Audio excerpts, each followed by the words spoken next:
Take our lead, let's help you make your mark. Our goal is your satisfaction. Let us show you the way. Combining 1 drop of each primary color, red, yellow and blue, will make black food coloring. Add 1 drop of the black food coloring to a separate dish of red food coloring. Continue to add 1/2 drop of black food coloring to the red coloring mixture until the appropriate color is achieved.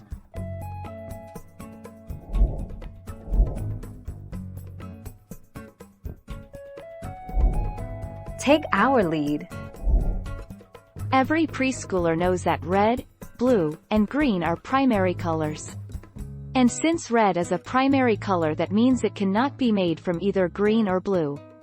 But surprise! Red can be made by mixing the other set of primary colors. Give a child some magenta and yellow paint, and voila! They can make red. Thank you for watching. Please subscribe and hit the bell notification.